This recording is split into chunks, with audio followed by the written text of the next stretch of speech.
my background and where I've come from. So I mean, I started learning how to DJ when I was like 16, 17.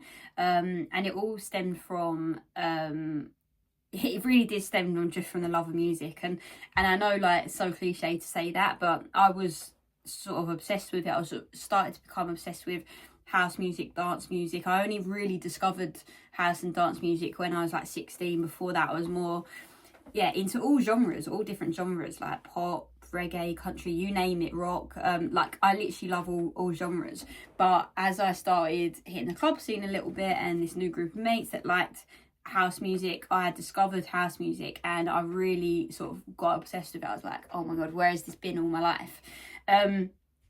So that's when I was like, well, if I'm this obsessed with it, I'd love to, you know, again, this is so cliche to say this, but control the dance floor and be the, you know, that guy or girl that controls the dance floor up there. And I sort of wanted to be that. And I thought, I've always wanted like the best lifestyle for me. I've always thought to myself, I can achieve like the best sort of lifestyle for me. And I always thought, imagine doing that as a job. Like, that would be quite cool. So I was like, I've got to learn how to DJ. That would be a cool job.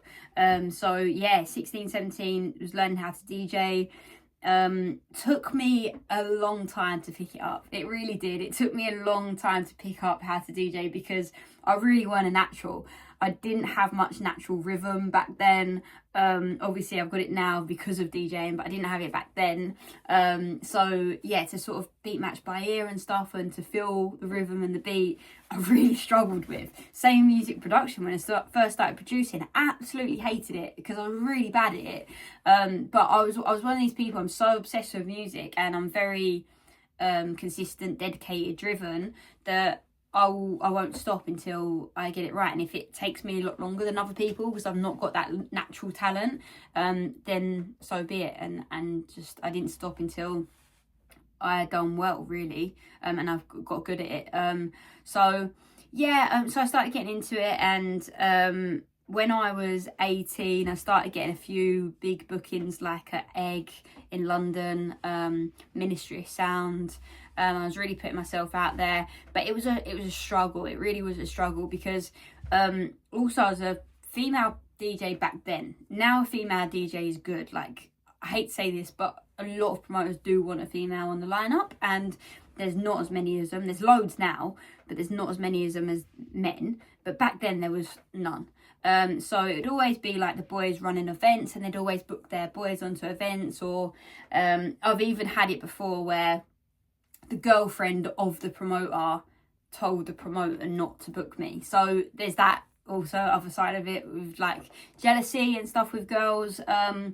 So it was definitely harder back then to get the bookings. And also I had no friends in the industry, honestly. Like, I that group of friends that got me into it, I sort of distanced. I wasn't really friends with them anymore. So my main friends didn't like house. They didn't show me house music. They liked R&B and pop and stuff like that. And I wasn't. So when I had to go and DJ and sell tickets as a new DJ to friends, like, I literally had no one. I literally bought myself like 15 tickets once just to play at an event. And obviously, like, when I was first starting out, money was tight as well, but I did what I could to play, until it was getting like way too much. So I sort of thought, oh, what's a way out here? And I heard a few people like getting big and blowing up in the industry by getting some top tracks out, getting some chart topping tracks out, and getting some music out. So then I learnt music production. Really struggled with that. It wasn't until I switched from Logic to Ableton, and really started, I got a great mentor and like lessons and stuff what I could follow, like a structure, and I was a lot better at it. And yeah, I got my first release hit to number 2 in the charts, which was quite cool. That's when it all started to sort of change. I started to get a lot of bookings through, big festival bookings that was on my hit list, my goals and stuff. Like, you know, since being like 16, We Are Festival was always a local festival for me, so that was always on my goals to hit, and I got to play at that. I got to play at Elro Festival, I got to play at, off the top of my head now, this is challenging, isn't it? Elrow, Abode on the Snow, We Are. I got to be a resident at my favourite brand. So again, growing up in the house scene, I used to go to Love Juice all the time. And then I got to be a resident there. Same with Siesta. Got to be, and this was these were always at my favourite venues as well. Studio 338 was the first ever rave that I went to where I was like, I want to do this, and I got to, you know, play at Studio 338 for Love Juice, Ministry of Sound, you know, literally every month through Siesta. I got to play on Abode on the Snow. Flew out over there, Val Thorens. I toured Malta for a bit, playing at some of the biggest clubs out in Malta and Europe, and headline and hand over the decks to Hot Since 82, like my idols and stuff. So it all started to sort of, it's a bit of a snowball effect. Once it gets going, and you get sort of getting into it, and like yeah, everything starts to sort of change for you and stuff. And then lockdown hit. That was big. Yeah, lockdown changed everything. Everything stopped. All the clubbing, everything stopped, and DJs didn't know what to do. That's when I started mentoring.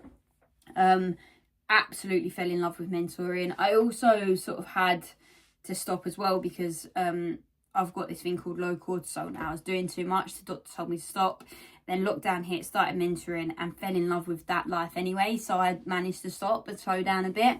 So yeah, I've definitely slowed down as of recently, and just sort of focusing on my clients. Like I focus on their tracks and their gigs and stuff more than my own. Like I don't really do as much now because I really enjoy the mentoring side of things, the slower lifestyle with it.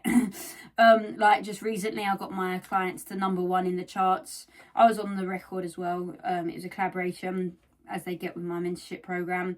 But yeah, I got them to #1 in the charts, and that was also the first #1 that I got because I was so focused on getting them to #1.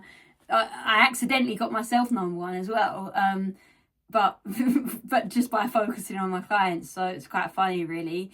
And I got one of my other clients like over 100,000 streams on Spotify for the first time. So yeah, I'm always like sort of thinking of my clients now.